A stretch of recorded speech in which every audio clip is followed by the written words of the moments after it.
నమస్తే, welcome to YoYo TV. Telangana రాష్ట్రంలో BJP స్థానం ఏంటి? గతం కంటే కూడా బలంగా మారిందని 2023 ఎన్నికల్లో రుజువైంది. గ్రౌండ్ లెవెల్లో కూడా కొన్ని చోట్ల కాషాయం గట్టిగానే ఉంది. క్యాడర్ సైతం బలంగానే ఉంది. అధికార పార్టీ కాంగ్రెస్, బీఆర్ఎస్ తో సమానంగా తలపడే సత్తా ఉన్న నాయకులు పార్టీలో ఉన్నారు. మరి ఎందుకు బీజేపీని మౌనం ఆవహించింది అంటే అన్ని ఉన్నాయి, కానీ పార్టీ నాయకులను క్రమ పద్ధతిలో ముందుండి నడిపించే నాయకుడే కరువయ్యాడని టాక్ వినిపిస్తుంది. అదేంటి, కిషన్ రెడ్డి ఉన్నారు కదా అనుకోవచ్చు, కానీ ఇక్కడ కిషన్ రెడ్డి కేంద్ర మంత్రి కూడా కావడంతో ఆయనకు ఎక్కువ సమయం ఢిల్లీలోనే గడపాల్సి వస్తుంది.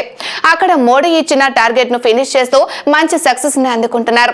అందుకే రెండవసారి కూడా కేంద్ర మంత్రి పదవి దక్కింది. మరి తెలంగాణ సంగతి ఏంటి అనే చర్చ వచ్చినప్పుడు మాత్రం ఎవరి దగ్గర సమాధానం లేదు. రాష్ట్రంలో బీజేపీ ఇంకా బలోపేతం కావాలంటే ఖచ్చితంగా బలమైన అధ్యక్షుడు కావాలి. పార్టీ నేతల మధ్య సమన్వయాన్ని పెంచే నాయకుడు కావాలి.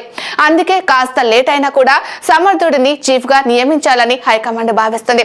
అందుకోసం కసరత్తును ప్రారంభించింది. ఇటువైపు చీఫ్ పదవి కోసం పార్టీలోని నలుగురు నేతలు తీవ్రంగా పోటీ పడుతున్నారు. తనకు అధ్యక్ష బాధ్యతలు ఇస్తే పార్టీని పవర్లోకి తెస్తానంటూ కేంద్ర పెద్దల వద్ద చెబుతున్నట్లు సమాచారం. అయితే అధిష్టానం మాత్రం సరైన టైంలో సరైన నేతకు పగ్గాలు అప్పగించాలని యోచిస్తున్నట్లు తెలుస్తుంది. డిసెంబర్ నెలాఖరుకు రాష్ట్ర అధ్యక్ష పదవికి, జనవరిలో జాతీయ అధ్యక్ష పదవికి ఎన్నిక జరిగే అవకాశం ఉంది. ప్రస్తుతం స్థానిక ఎన్నికలపై ఫోకస్ పెట్టాలని హైకమాండ్ నాయకులను ఆదేశించినట్లు సమాచారం. ఇదిలా ఉంటే అధ్యక్ష రేసులో ప్రముఖంగా వినిపిస్తున్న పేరు మల్కాజ్గిరి ఎంపీ ఈటెల రాజేందర్. బండి సంజయ్ ని అధ్యక్షుడిగా తప్పించి కిషన్ రెడ్డికి బాధ్యతలు ఇచ్చే సమయంలోనే ఈటెల ప్రెసిడెంట్ అవుతారని చర్చ జరిగింది. కానీ అది వర్కౌట్ అవ్వలేదు. అయితే ఈసారి ఈటెల రాజేందర్ ని అధ్యక్షుని చేసి బీసీ నేతకు అవకాశం ఇచ్చామని ప్రజల్లోకి తీసుకెళ్లాలని బీజేపీ భావిస్తున్నట్లు సమాచారం. సమర్థవంతమైన నేతగా, రాజకీయాల్లో అపర చాణుక్యునిగా పేరున్న ఆయనకి బాధ్యతలు ఇచ్చి వచ్చే ఎన్నికల్లో అధికారంలోకి రావాలని కమలం పార్టీ వ్యూహాత్మకంగా పావులు కదుపుతున్నట్లు రాజకీయ వర్గాల్లో టాక్ వినిపిస్తుంది.